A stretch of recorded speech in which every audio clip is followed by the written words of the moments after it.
नमस्कार दोस्तों, स्वागत है आप सभी का हमारे YouTube चैनल साहित्य और सृजन की दुनिया में। तो दोस्तों, आज की वीडियो आप लोग थंबनेल देख करके समझ ही गए होंगे कि वीडियो का विषय क्या है। दरअसल बहुत तैयारी करने के बाद भी नेट नहीं निकल पा रहा है, किसी का JRF नहीं निकल पा रहा है, तो उसमें कमी कहाँ रह जाती है, चूक कहाँ रह जाती है। तो कुछ ये पॉइंट हैं जो आपको ध्यान रखने हैं, जो आपकी कमियों का सुधार भी करेंगे और जो आपको खुद रियलाइज़ होंगे कि शायद हमारी ये वाली चीज़ कम रह गई है या हमने ये वाला काम नहीं किया है।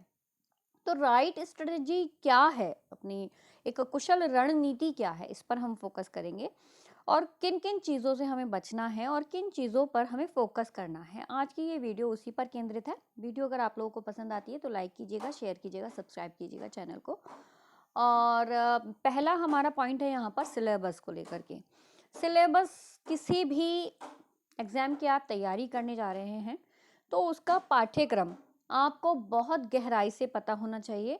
पाठ्यक्रम की आपको गहराई से स्टडी करनी चाहिए, यानी कितनी यूनिट आपके पाठ्यक्रम में लगी हुई हैं, आपके सिलेबस में कितनी यूनिट्स हैं और हर एक यूनिट में कौन कौन सी विधाएं आपकी जुड़ी हुई हैं। कि आपकी पहली यूनिट है हिंदी भाषा का इतिहास है, दूसरी यूनिट में आपके क्या दिया हुआ है, हिंदी साहित्य का इतिहास है, तो तीसरी यूनिट आपकी साहित्य शास्त्र है, चौथी यूनिट आपकी वैचारिक पृष्ठभूमि है। तो वैचारिक पृष्ठभूमि में आपके कौन कौन से पॉइंट हैं, और पाँचवें में आपकी अगर कविताएं लगी हुई हैं तो कौन कौन सी कविताएं हैं, कहाँ से ली गई हैं, वो सब स्टडी आप लोगों की बहुत अच्छे से होनी चाहिए। तो आई थिंक जो 2-3 बार नेट निकाल चुके JRF की तैयारी कर रहे हैं, वो ये सारी चीज़ें उनको इजी लग रही होंगी कि इसका सब काम हमने कर लिए, लेकिन फिर भी नेट नहीं निकला।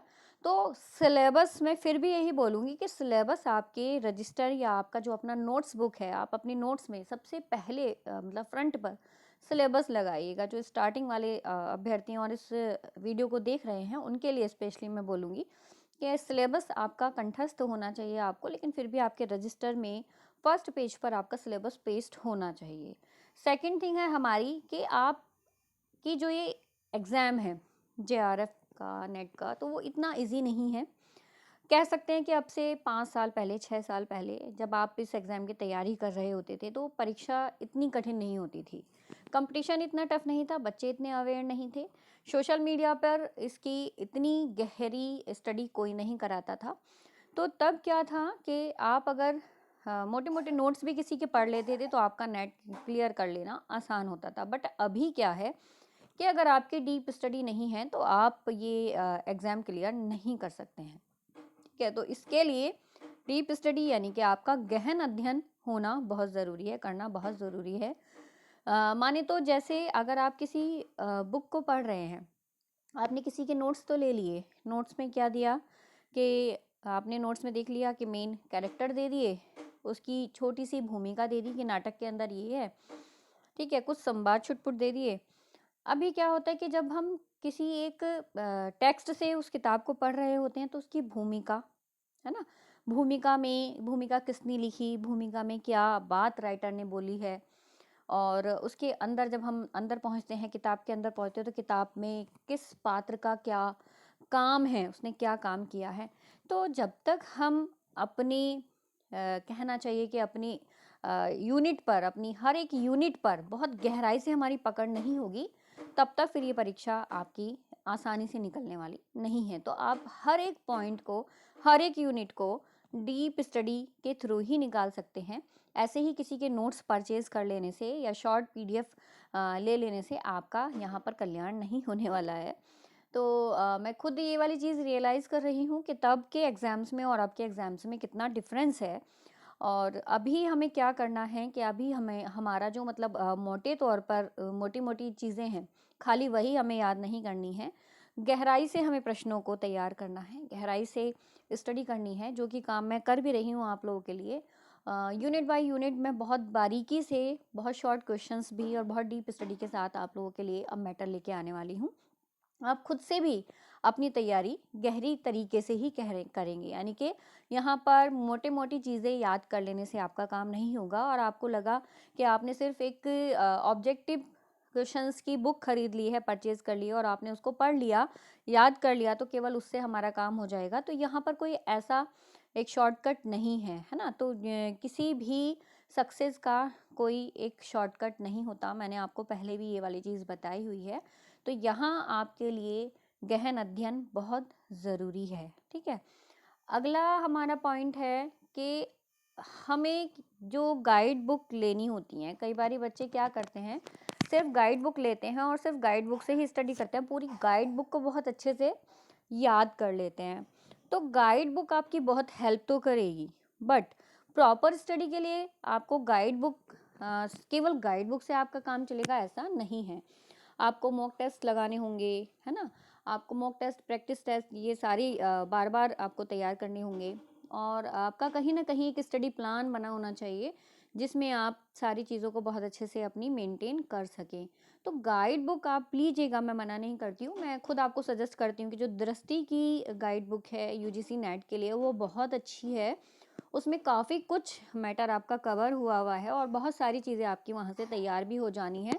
लेकिन केवल उस एक गाइड बुक से अगर आप चाहते हैं कि आपकी पूरी तैयारी हो जाए, जैसे मेरे पास प्रश्न आते हैं, मैसेजेस आते हैं कि मैम कौन सी बुक हम परचेज कर लें यूजीसी नेट के लिए, तो खाली एक बुक से आपकी तैयारी यहाँ पर नहीं होने वाली। तो गाइड बुक खाली तुम्हारी पूरी तैयारी करा दे, ऐसा पॉसिबल नहीं है।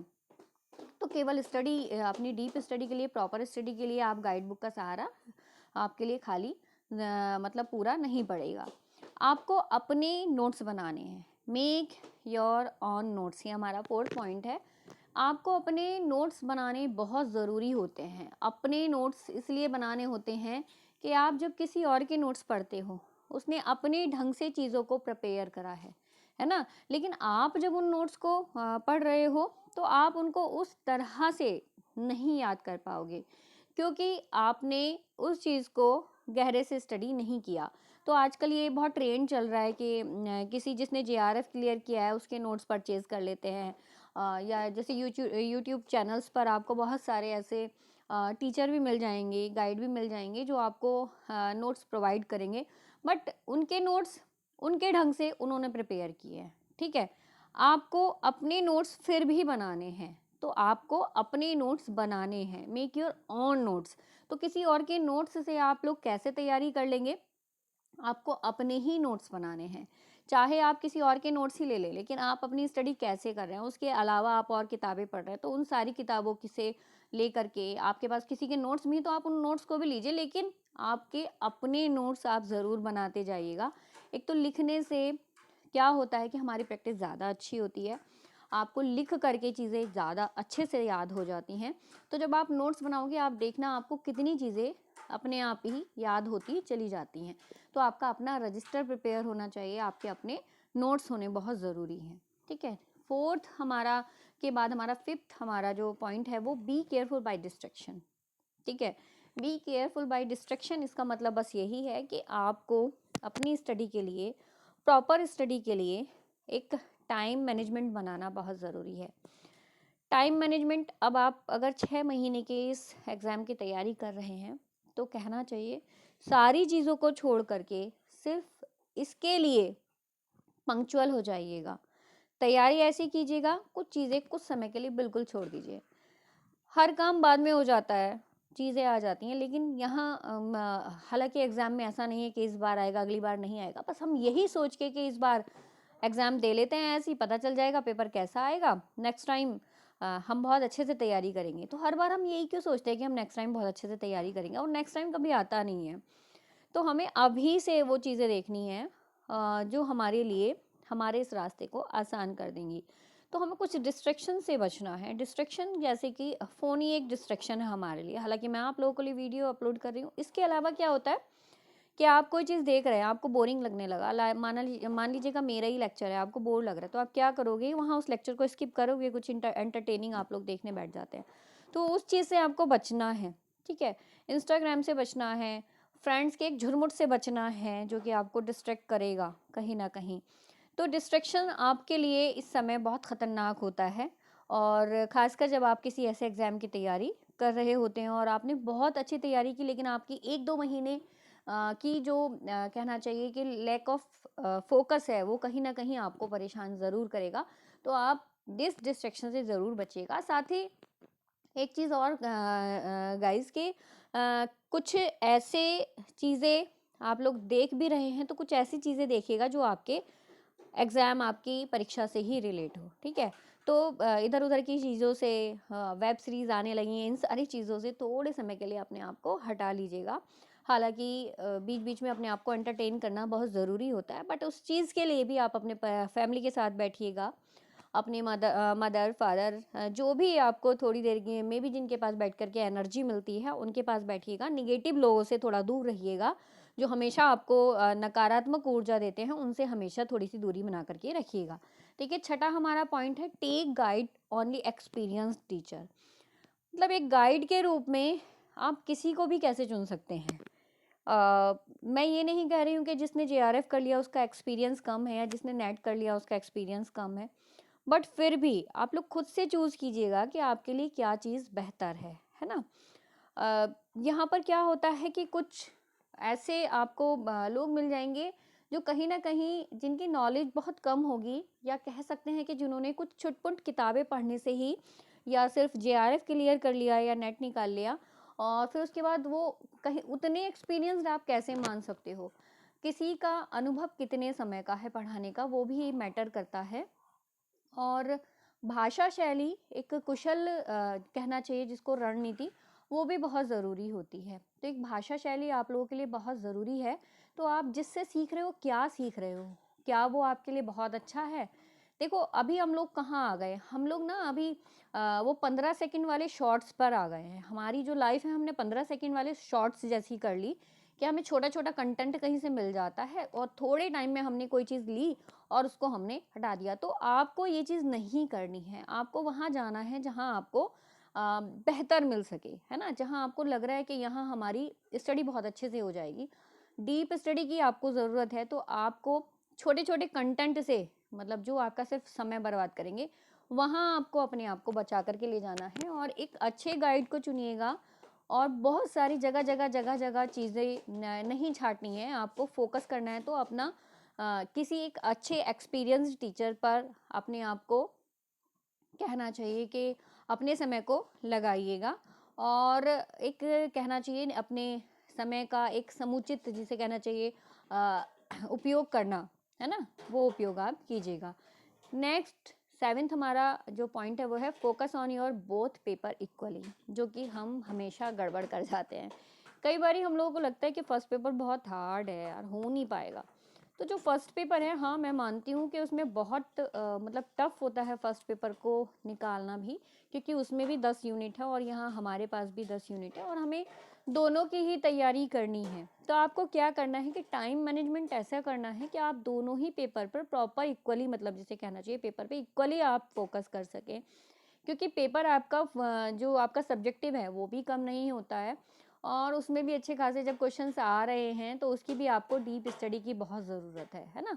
और अगर हम बात करते हैं यहाँ पर फर्स्ट पेपर की, तो फर्स्ट पेपर भी अपने आप में इतना ब्रॉड है, इतना डीप है कि उसके लिए भी आपको बहुत ज़्यादा गहराई से तैयारी करने की ज़रूरत है। तो देखो गाइज, ये आपको देखना है कि आप जब समय दे रहे हो तो किसी एक पेपर पर आपका पूरा समय ना लग जाए कि हमने 3 महीने 4 महीने 5 महीने सिर्फ एक ही एग्ज़ाम की तैयारी में लगा दी, उसी की क्लासेस देख रहे हैं, उसी में हम लगे हुए हैं।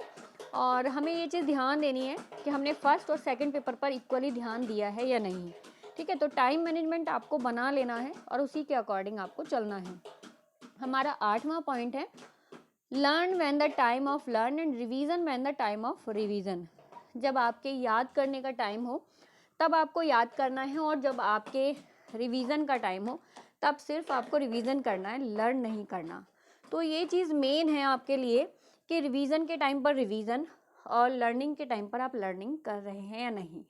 तो रिवीजन में आपको ध्यान देना है स्पेशली कि रिवीजन करते टाइम आप जो रिवीजन कर रहे हो उसमें आपके मॉक टेस्ट भी हैं या नहीं, आपके प्रैक्टिस टेस्ट भी हैं या नहीं, और आपने जो रिवाइज किया वो आपको बहुत अच्छे से याद हो जाना चाहिए पहले। तो चीज़ों को अच्छे से लर्न करना है और उसके बाद रिवाइज करना है। ठीक है। तो पहले मान लीजिएगा कि आपने कोई एक कहानी बहुत अच्छे से याद कर ली है, ठीक है, कहानी का आपको पूरी चीज़ें बहुत अच्छे से याद हो गई हैं। अब उस कहानी के रिवीजन की जब बात आती है तब आप उसे याद नहीं करना, आपको ऐसा होना चाहिए कि उसको पॉइंट टू पॉइंट उसके जो मेन रह गए, सिर्फ वही रिवाइज कर लेने से आपको आपकी पूरी कहानी याद आ जानी चाहिए। तो तब आपको याद करने नहीं बैठना है। तो रिवीजन करते समय आपको फोकस करना है कि अभी आपको मॉक लगाने हैं, है ना, आपको प्रैक्टिस टेस्ट देने हैं। तो ये सारी चीज़ें आप लोगों के लिए बहुत ज़रूरी बन जाती हैं। हालांकि बहुत बातें होती हैं करने के लिए, समझने के लिए, हर कोई अपने ढंग से आप लोगों को बताएगा, समझाएगा, जो भी है, बट आपको अपने ऊपर पूरा विश्वास होना ज़रूरी है कि आप जो काम कर रहे हो इस बार अगर किसी तरह से चूक गया तो नेक्स्ट टाइम वो ना रह जाए, है ना। तो जो गलतियां हैं उनको देखिएगा, कुछ समय के लिए कुछ चीज़ों से बिल्कुल कट जाइएगा। सोशल मीडिया पर कुछ अकाउंट्स आपके ऐसे होते हैं जो आपको बहुत ज़्यादा इधर उधर कर देते हैं, टाइम आपका उनमें बहुत ज़्यादा चला जाता है। हम इंस्टा खोल लेते हैं या यूट्यूब पर शॉर्ट्स चलाने लगते हैं, तो उसमें हमें पता भी नहीं चलता कि कहाँ हमारा 1 से 2 घंटे निकल जाते हैं या फिर हम किसी स्टडी के भी ऐसे चैनल पर चले जाते हैं कि जो हमारे लिए ज़रूरी नहीं है, पर हम उसे देखने बैठ जाते हैं और वो हमारा बहुत टाइम ले लेते हैं। बहुत से लोग तो ऐसे हैं, बहुत बहुत देर में एक एक क्वेश्चंस का रिप्लाई करते हैं, 4 पॉइंट देंगे, वहाँ आपको टिक लगाना है और आपका कितना टाइम उसमें चला जाता होगा, मैं यही सोचती हूँ। तो आपको ऐसी चीज़ों से बचना है, वहाँ जाइएगा, गो थ्रो जहाँ आपकी स्टडी हो सके बहुत अच्छे ढंग से। तो आई होप कि आप लोगों के लिए ये वीडियो अच्छी रही होगी। तो अपनी कमियों को पहचानिएगा, क्या कमियां आपकी रह रही हैं, निराश नहीं होइएगा, मेहनत करते रहिएगा, ज़रूर आपको सफलता मिल जाएगी। मिलते हैं गाइज अपनी नेक्स्ट वीडियो में। अभी हमारी स्टडी शुरू हो चुकी है, समझ लीजिएगा। नेक्स्ट वीडियो में शॉर्ट क्वेश्चंस की आप लोगों के लिए लेकर के आऊँगी। अभी क्या करना है, मुझे कुछ समय तक आप लोगों को शॉर्ट क्वेश्चंस कुछ इस तरह के देने हैं जो आपकी यूनिट्स को, जो आप लोगों ने क्लियर किए हों, जो फर्स्ट यूनिट है, सेकंड यूनिट है, उनके अच्छे से अच्छे क्वेश्चंस जो मेरे पास हैं वो मैं आप तक पहुंचाती हूं और फिर मैं अपनी जो भी डीप स्टडी है वो आप लोगों के साथ डिस्कस करती चली जाऊंगी क्लासेस में। मिलते हैं अपनी नेक्स्ट वीडियो में, तब तक के लिए नमस्कार।